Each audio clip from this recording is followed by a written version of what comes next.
Welcome to the webinar, 3 Profitable Ways to Grow Your Amazon Store. Our agenda for today is we're going to start with a brief introduction, then I'll get into the right way to think about growth, and then Colin and I are going to walk you through the 3 specific ways to grow your Amazon store, and then we'll open the webinar up to questions and answers. So to start with the introduction, a little bit about us here at Webgility. We've worked with thousands of Amazon sellers. We are a member of Amazon's Developer Council. We were founded by an Amazon veteran, and we are the #1 automation software for Amazon sellers on QuickBooks and NetSuite. And leading your webinar here today is Decker Frazier. He's a senior manager here at Webgility. He has his MBA from the Kellogg School of Management, and he's worked at Sony and the Google-backed Rocket Lawyer. He's also a consultant for e-commerce companies. And I'd like to introduce our product expert, Colin Cates. He is a product manager at Webgility. He has about 10 years retail industry experience, and he has very specialized experience in inventory management. So we're going to open this up for a poll. Which is your growth priority this year? Please select one of the following 4. The first option is expanding to more channels beyond Amazon. Option 2 is expanding to international markets. Option 3 is finding new products to sell. And 4 is making my process more efficient. And I'm about to close the poll, and let's take a look at the results. Okay, looks like the #1 answer at 60% is making my process more efficient, followed by expanding to more channels beyond Amazon. Okay, so I want to set the right context so that you have the right way to think about growth with your Amazon store and your overall e-commerce strategy. So there are actually 2 wrong ways to think about growth. And the first is somewhat obvious. It's growing when you're not profitable doing so. So the example here is your revenues are accelerating, but at the same time, your expenses are accelerating at either a higher rate or an equal rate. So the growth that you're achieving in terms of revenue isn't actually adding to your bottom line.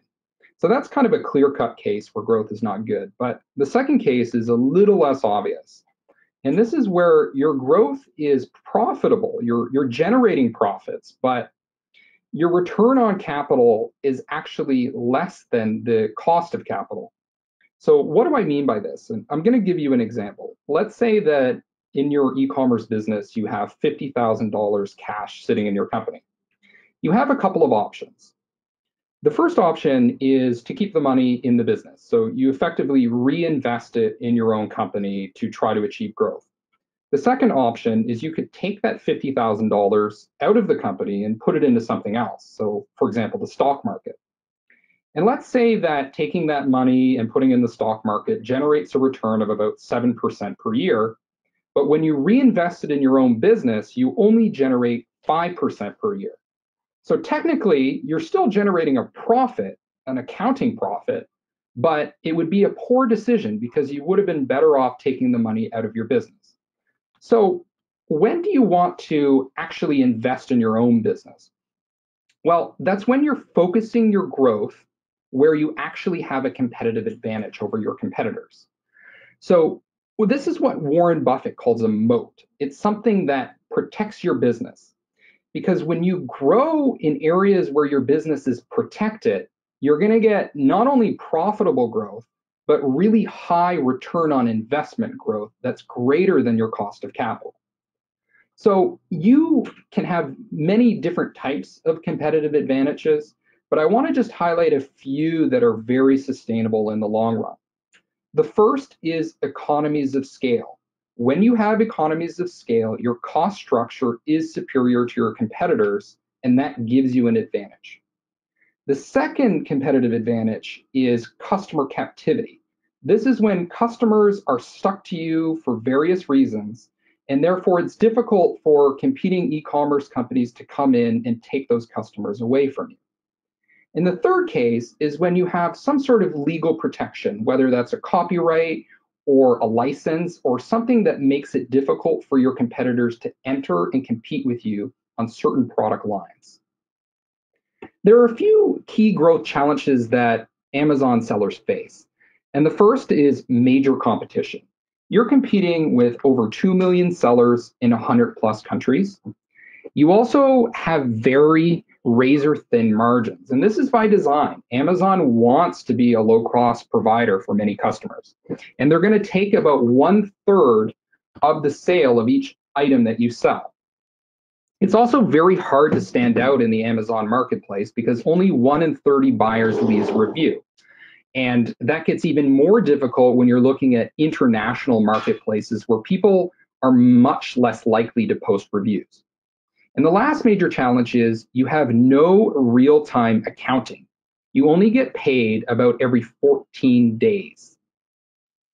So given this context and given that this is the playing field that you're operating in on Amazon, a very, very competitive marketplace, where are you going to focus on growth?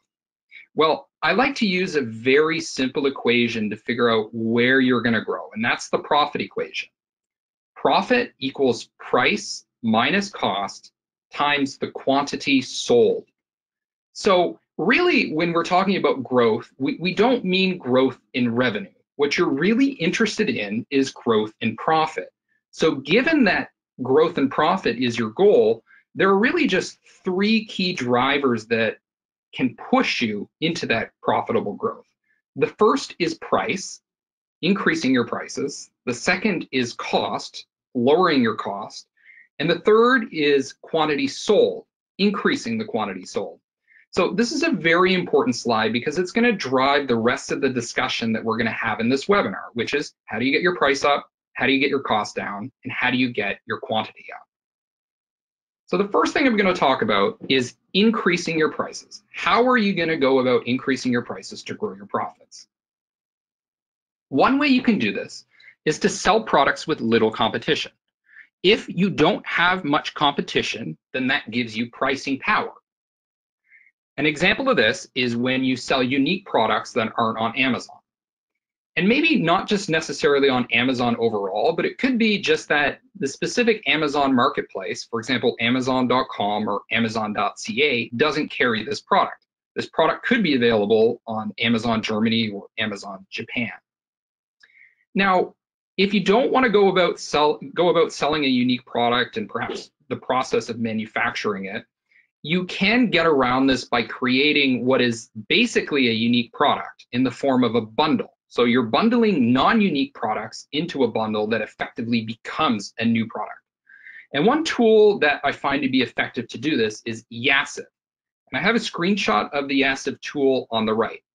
And what this does is it gives you a visual picture when you type in a specific ASIN of products that customers tend to buy that are similar to that product.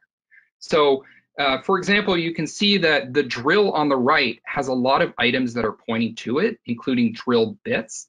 So that means that you could offer the drill bit, the drill case, perhaps some screwdrivers along with that drill as a bundled product on Amazon.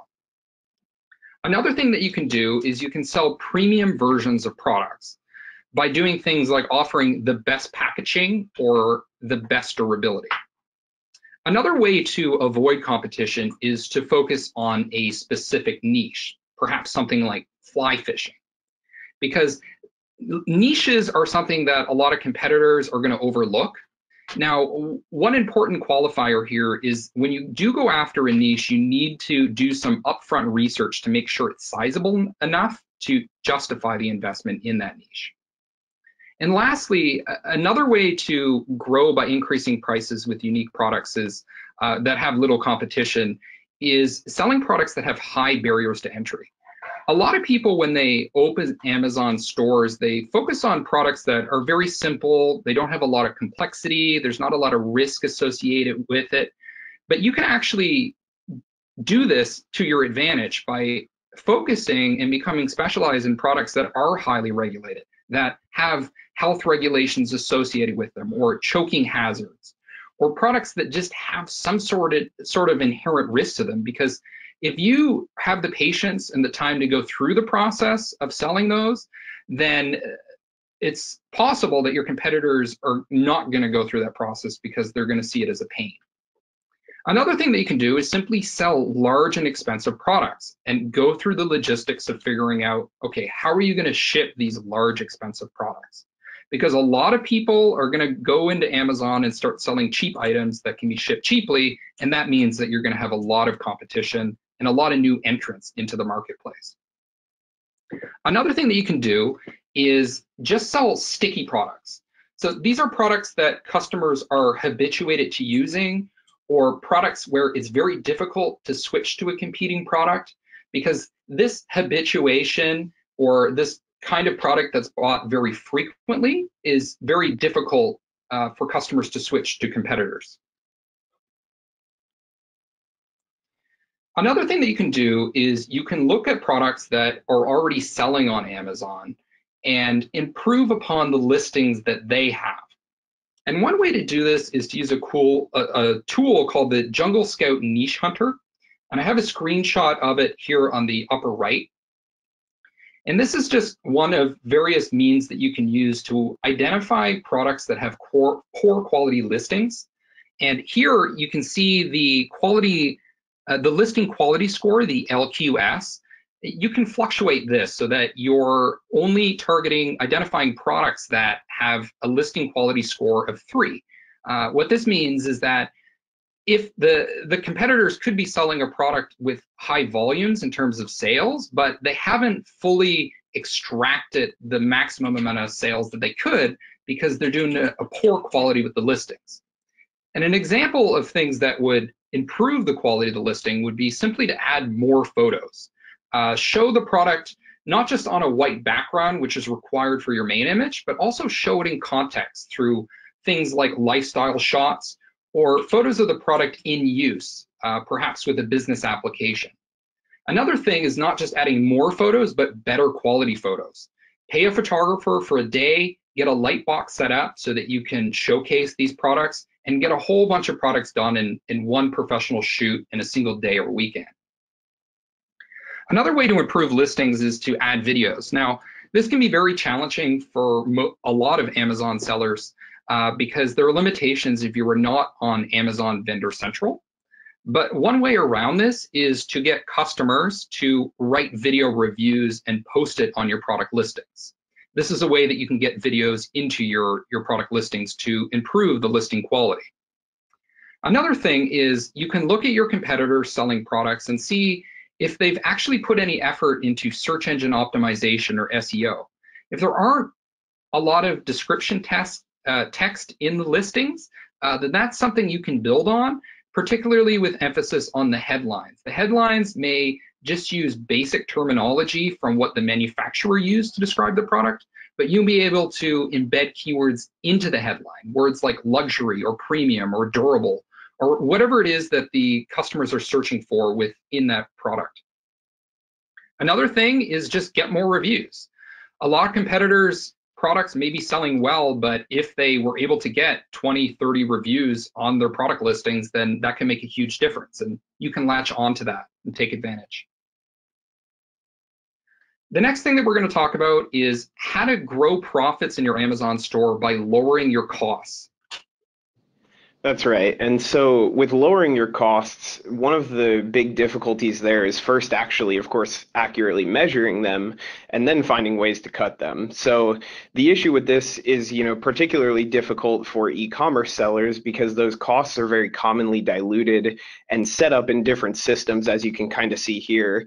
If you have an Amazon channel, but maybe you have some other sales channels that you're selling on, or even just other payment processors and things like that where fees can come from, usually those systems are very commonly not connected innately. And so someone has to kind of go out and dig for that data and research it and enter it manually in most cases. These payment processors, marketplaces, even your own product procurement that you're doing on the back end, and even storage costs, all of those come from many different sources and not sort of a single source of truth. And so aggregating and managing these very commonly results in inaccuracies or just mistakes. And some of those mistakes you can see here. So for example, losing track of expenses. This is a category I particularly like to focus on because that can mean a lot of things. Losing track of your expenses can mean double booking something or missing a line item somewhere. It can mean generalizing expenses that should have been correctly categorized in different expense accounts. We'll actually talk a little bit more about that later, specifically with Amazon. But it can also result from things like just time delays that may be caused by a single person or a few people that are manually entering these things for you. If you're dealing with Amazon expenses and fees and taking time out of your week to actually enter those, even if you're doing a generalized entry for that, you may be falling behind on other, accounting areas, your actual reception of inventory, or even just reconciling other fees from payment processors and things like that. And those simple time delays, those can really result in inaccurate reporting, or at least not being able to report on a daily or weekly basis the way you should on the costs that you're accruing. And so in order to actually adjust costs, you'd really need to know those true costs. And one of the things that Webgility can really facilitate for you is timely and accurate booking of these fees. Here specifically, you can see we're talking a little bit about the returned orders and inventory fees that you'll see from Amazon and FBA, your FBA storage and pick pack fees, and things like taxes and shipping fees related to the actual labels and fulfillment process. And one of the things you'll see here on the right-hand side is this is an actual order profitability screen from within the Webgility desktop software. And one of the things you'll see is not only the aggregation of those fees in those different categories like shipping and taxes, but also the fact that what happens here on the back end is that it actually combines those channel fees that you're seeing, things like the payment processor fees that you might see from PayPal. It combines those channel fees with the back end of your accounting system where you're entering your item receipts for the inventory that you're purchasing, so that you really get a true real-time picture and also a full picture of that cost that you're accruing.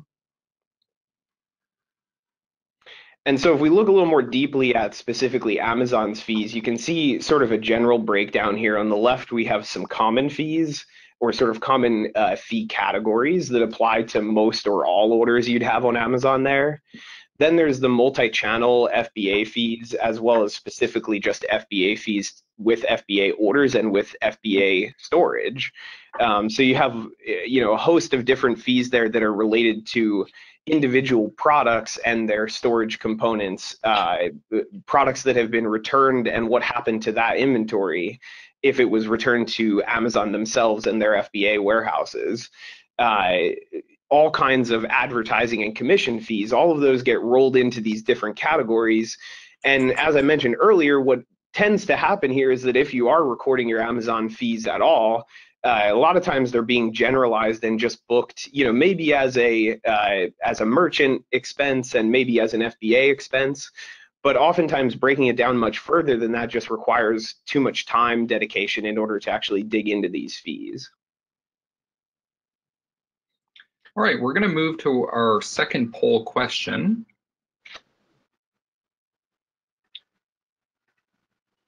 If you could please just select one of these 5 options. The question is, which is your biggest growth challenge? Number 1, my profitability is not clear.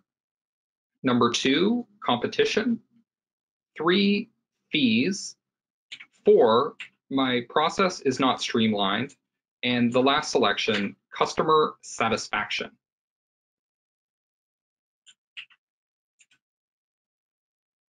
All right, we have some votes coming in. We're at about 20%, 30%. If you could please select one of the options so that we can report more broadly to the audience. We're at about 30, 40. Okay, we're going to close the poll in about 5-10 seconds. Okay, I'm about to close the poll and let's report on the results. All right, looks like the biggest growth challenge that the audience today is facing is competition. And number two is my profitability is not clear. And then it looks pretty evenly split between fees and my process is not streamlined. All right, we're going to continue with the presentation. And thank you, Colin, for going into the details about a lot of the costs that are associated with profitability in on your Amazon store. I think it's very important to recognize that a lot of Amazon sellers don't go into the nitty-gritty details of costs, and a lot of poor decisions are made because they're not taking into account all the expenses with things like returns and a lot of the granularity with costs that's often overlooked. So it's very important to centralize all that financial data into QuickBooks, NetSuite, or whatever software that you're using. I want to talk at a more high level about how you lower your costs strategically in the long run as you become a high volume seller looking for growth. Economies of scale is probably one of the single strongest competitive advantages that you can have based on research that's come out of Columbia Business School. Now, when you're first starting out in e-commerce, you don't want to spend a lot of money investing in fixed costs up front because you wouldn't be profitable to do so initially when you start your business. But as you start to get into the millions and tens of millions of dollars, it's very important that you start making a switch in your business model where you're switching from variable costs to fixed costs, because ultimately what this means is that your overall cost structure goes down because you're able to spread your fixed costs across more and more sales that are happening in your business. So you're going to build a profitability machine.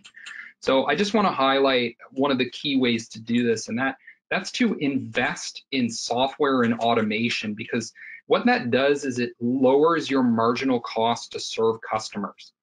Because at the end of the day, the ultimate enemy of scalability is manual tasks, because manual tasks are costly and they're prone to error, and they make it very difficult to scale your business in an economical, profitable way.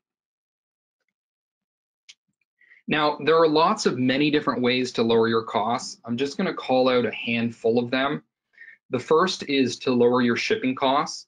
One of the easiest ways to do this is simply compare rates across shipping carriers. That's something that we provide automatically through Webgility, where you're able to look at the costs across different carriers in one place and make the best option that's suitable for the needs of your customers. Another thing that you want to look into to grow your business into the high volumes is to cut your inventory carrying costs. And how do you do that? Well, you want to improve your forecasting. You want to look deeply into QuickBooks and NetSuite to figure out, okay, what am I forecasting for inventory? How do I account for seasonality? How do I allocate my inventory in a smart way to keep my costs down? Another thing that you want to do is minimize mistakes and returns, because if you have a single mistake in an order, that could make that order unprofitable.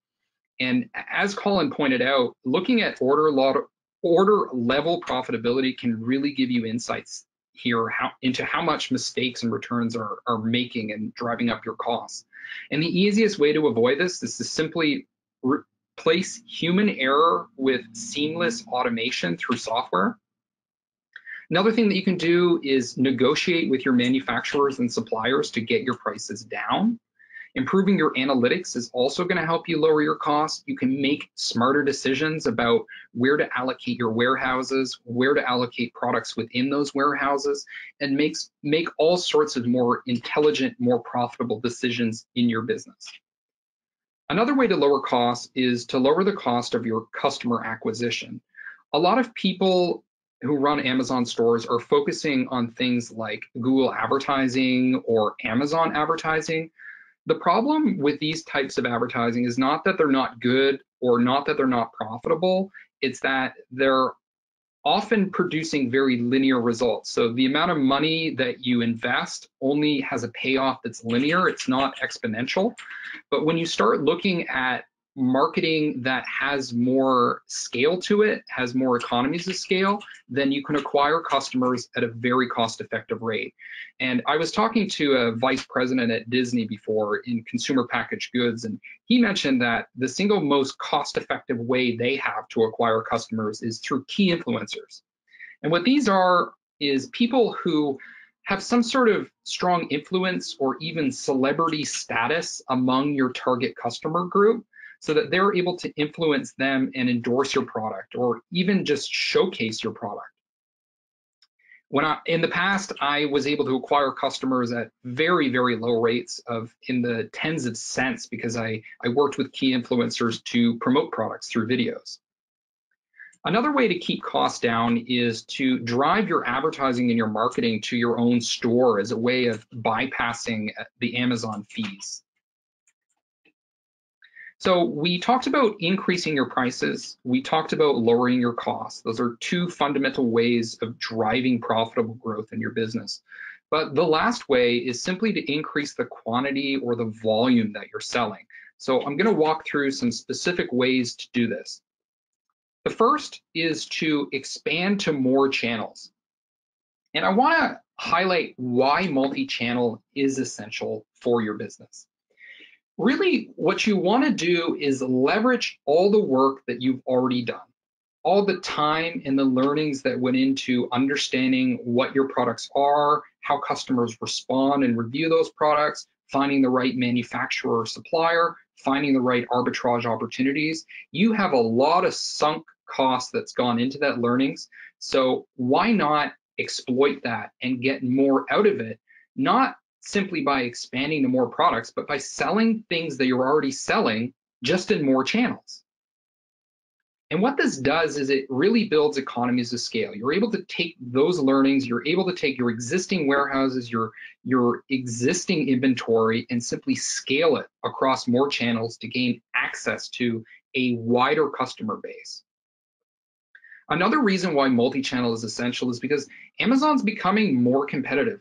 A lot of those opportunities that people have exploited in the past, like arbitrage, they're running short. A lot of people are entering the game, and in order to compete, you really want to start looking at different channels that maybe aren't as saturated. Another thing that this does by diversifying across channels is it reduces your risk. So if Amazon changes its policy, which it continually does, you want to be able to adjust, especially if you're dealing with a product that's going to get hit hard with new regulations or policy restrictions, or perhaps some of the marketing tactics that you used in the past are no longer being permitted. You really need to diversify that risk to have a sustainable business. And lastly, one of the key benefits of being multi-channel is that you get more visibility. And specifically, you get more SEO value by having exposure across different channels. So different ways that you can expand is you can start looking at other marketplaces like Walmart, Jet.com, and eBay. And these are integrations that we make very easy here at Webgility so that you can expand from Walmart to these marketplaces. Another thing that you may already be doing is setting up your own store through Shopify, Magento, or some other shopping cart. And the real key advantage to growing in this way is that you own the customer relationship, so you can focus on getting repeat purchases. And lastly, the final frontier of e-commerce, if you will, is brick and mortar, getting back to traditional retail. And one way to do this is to gain access to big box retailers like Best Buy and Walmart. And you can do this with EDI integrations, which is something that we do offer. And you can also explore other retail outlets like setting up pop-up shops or establishing your own physical store. So in addition to expanding to more channels, probably the more obvious consideration with growth, and something that I'm sure a lot of you maybe think about first when it comes to growth, is expanding to more products, scouting out more products. Now, one of the issues here is that you don't know how well a new product is going to sell, and you could invest a lot of sunk cost into manufacturing it, getting it customized, or even just ordering a shipment from China or wherever and have it sitting there and not selling. So one tool that I recommend that's completely free to estimate sales, to estimate demand, is the Jungle Scout Estimator. It's junglescout.com/estimator. And here you can go in, estimate sales for a product that's similar or identical to the one that you wish to sell. And it just gives you a gauge of, okay, this is how big this market is. This is how much demand there is before I'm going to go and invest a lot of time in it. Another thing that you can use is the Jungle Scout product database to get product ideas. And here you can use a number of different filters. For example, you can see the number of sellers, which tells you how competitive the space is going to be, how many competitors you're going to have to compete with to get that sale. You can look at the monthly sales and revenue to estimate the demand. And you can also look at the number of reviews. So if that product has less than 50 reviews, then it's probably a bit of a less competitive space that may have room for you to enter. And once you have an idea of a product, particularly in the case where you have a specific product on Amazon that you wish to sell, a tool I like to use is the new image search available in Alibaba. So instead of going to Alibaba and searching, I want this men's trench coat, or I want this type of toothbrush, whatever it is that you're selling, you can use this little tool which has the camera image, and you can just put in an image from Amazon of that product, and it'll show you who the suppliers are of that product. Very fast way to start scouting new products. The other thing that you want to do is mitigate your risks. So you can test demand with samples. Ordering samples from Alibaba or your manufacturer overseas can work, but it can also be very expensive and very slow. So it's often helpful to simply buy your sample products from Amazon itself and just buy it from a competitor and see if you can sell it. And if it doesn't sell very well, then you can pivot and switch to a new product. Similarly, you can use AliExpress. Often AliExpress has free shipping that is not available when you order samples from Alibaba. So great ways of testing and doing some of that prototyping before you move and invest heavily in new product expansion. You can also do other types of market research like surveys or simply talking to your existing customer base. And as I mentioned earlier in the section where I talk about increasing prices, you can just improve on listings for products that are already selling well on Amazon and try to get a cut of the market that way. And lastly, something that a lot of businesses ignore is that you can try to grow organically, and that's can be a very smart move, but you can grow inorganically as well. You can simply buy growth. And one way to do this is to buy companies that are on flippa.com. And if you believe that your specialized knowledge and experience can extract more value out of the business on flippa.com than the current owner does, then you can grow that way. Another way to increase the quantity is to become more efficient with your marketing. So when you have access to granular profitability at the order level, the product level, and the product line level, then you know which products you want to promote, which products you want to invest in, because they're not losing you money. Another thing that you can do is give products away for free to people that are influencers, people that have some sort of celebrity status. You also want to try to get more positive reviews. And one of the easiest ways to do this is to prevent overselling and to speed up your process, because these are key drivers of customer satisfaction and two issues that can be fixed with automation. You can also be more efficient with your marketing by doing integrated marketing.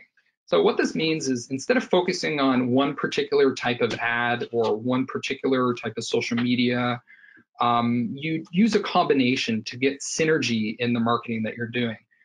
A very basic example of this would be to run a Google ad for people that you know are searching for your product, and then retarget those same people with Facebook ads. And the last way to increase your quantity is to focus on repeat customers. And this is very, very important to building a scalable business, because it can be expensive to acquire customers. And once you've incurred that cost, you want to try to get repeat purchases so that the customer lifetime value is as high as possible. The big challenge here is that Amazon owns the customer relationship. They want to own it, and they want to continue owning it. But there are ways around it. One way to start to own the customer relationship is by capturing your customers' emails. Well, how do you do this? One way is to offer warranties. People who sign up for your warranties are now going to be in your marketing database. Another way around it is to use other types of product inserts when you ship products. So it could be enter to win a contest, but they have to provide their email. Or it could be enter to get a coupon on your next purchase. So you start building out your customer relationship that way. Another thing to note is that you do own the customer relationship when you use Amazon Pay. Another way to get repeat customers is to start driving more traffic to your own store so that you can build your customer database that way. You also want to gain access to Prime customers because Prime customers are very valuable. They're going to be repeat customers. And you do this by getting into seller fulfilled Prime. And lastly, one way to get repeat customers is to simply sell products that are inherently purchased repeatedly. An example of this is supplements. I was listening to one successful Amazon seller who was able to generate $900,000 in 1 month because he focused on supplements, which is a product that has a lot of customer captivity to it. It has a lot of repeat purchases. It's something that is purchased habitually. So customers really don't think when it comes to rebuying that kind of product. So I just want to wrap up before we get into question and answers with a quick summary of what it is that Webgility does. We provide automation for QuickBooks and NetSuite sellers. We're trusted by over 5,000 high growth sellers. And there are 3 key main benefits to our software. The first is that we enable you to scale your business profitably. The second is that we speed up your process. And the last is that we improve your accuracy so that you're not making the kind of mistakes that drive down customer satisfaction. All right, we're going to move now to questions and answers. Colin and I are both available to answer any questions that you have. A very common question that we get here is that the recordings are going to be available. So we'll be sending that out probably within about 24 hours if you want to gain access to it. And the other thing that I want to point out, because we got so many questions during the last webinar, is if you do ask questions and we don't have time to get around to it, we do have a team here that will get back to you. So as long as you type it here into GoToWebinar, we'll get around to answering it. You're also free to call us or send us an email if you have any questions. We'll get right on top of that. Please just enter your questions right now into GoToWebinar. So our first question is, how should I enter costs for products that I purchase? Yeah, and this is Colin here. I'll take that one. So I led to it a little bit earlier in that cost section where I was talking, but one of the key things, both with Webgility, with our software, but also just in general, is that you should always really be in your accounting system accounting for those actual receptions of goods. So that may mean actually filling out a purchase order and sending that to your vendor if you're actually purchasing product that way. And then when those products actually come in, receiving that item receipt behind it. Or it may just be the case where, even if you're purchasing like raw materials, maybe you don't make an official request to that vendor, maybe you do it through some other system. It doesn't necessarily have to have that purchase order component as part of it, but it's absolutely necessary to receive that inventory accurately through item receipts in your accounting system. And that does a lot of things for you. I mean, that establishes not only a base record of what that asset value is behind the actual product that you've purchased so far, whether you're manually entering transactions or if you're having a tool like Webgility enter those for you, those costs are going to be taken out as that inventory is relieved. And of course, the only way to have those costs there to begin with is if you entered them when the actual product was received. And so there's a lot of, it's very common to sort of either skip that process or just do it in a sort of shorthanded way. But that's something that really, it's really the heart of your cost accounting there when it comes to tracking what value your product has. So entering those item receipts is really paramount. Okay, we have another question. How do you connect Amazon to QuickBooks and Shopify? Sure. So when we are connecting QuickBooks to Amazon and Shopify, what we do there is we connect via both of their systems have an API available. We are essentially able to download and pull that order information from either system and pull that into QuickBooks or NetSuite as whatever type of sales transaction you would like there. So for example, let's say maybe you are selling to customers on your Shopify site that don't pay up front necessarily, whereas everyone on Amazon is able to. That's something that's possible through those systems where maybe those Amazon transactions are getting marked as a paid transaction when they come through, like a sales receipt or a paid invoice. And you can go ahead and send orders that have not been paid to QuickBooks maybe as an unpaid invoice or a sales order, even if you have to do some manufacturing there. So there's a kind of a great degree of customization and configurability there. But the point being to connect to those systems, pull in that order data, and actually record those sales and inventory moving out of your accounting system adequately and correctly, along with the costs. Okay, we have another question. How do you optimize your pricing when your competitive products on platform have a large range of pricing, i.e. from $25 to $100? I think one of the important things here is to have a sense of profitability at the granular level. So understanding, yes, you have this wide range of products, but how profitable exactly is that $25 item or that $100 item? Is the bundle of those items more lucrative, and is that something that you want to promote? Pricing strategy is a very complex thing to consider. There's a leading management consultancy based out of Germany that are experts when it comes to pricing strategy. There are also repricing tools that I consider looking into, but really it's about breaking it down and looking at the granular level to figure out what your overall portfolio of products looks like and what's driving profits when you account for all of the full costs, including advertising, returns, FBA fees, etc. We have another question. Why expand to Walmart, etc. if I invested so much time into Amazon? Yeah, so when you become an expert on selling on Amazon, you understand the nuances, you understand that the policies, and there's a lot of considerations there and learnings that give you an advantage over people that have not been selling on Amazon as long as you have or as many years as you have. So yeah, a lot of those learnings don't transfer when you start expanding to other channels, but a lot of them do. And that is product expertise, that's knowledge of what manufacturers and suppliers to work with, that's cost-effective ways of acquiring customers extraneous to using Amazon ads. So that those sunk costs that you put into learning and expertise are definitely worth expanding into other channels, because there are going to be some marginal costs at it by doing so, but in the long run, you're going to build much more scale by doing that. Have another question. Do you offer Jungle Scout niche hunger, I think hunter? If so, how does it evaluate the quality of AMZ product listings? So we don't offer this product. I represent Webgility. This is just one of the more popular products for finding new product niches.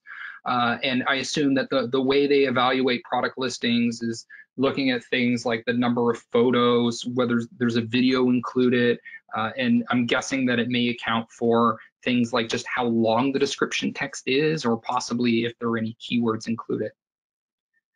Question, do you have sales tax software like TaxJar? If someone has both Amazon FBA and Shopify for multi-channel non-Amazon FBA and use 3PL warehouse, how do you integrate into QuickBooks Online for both scenarios?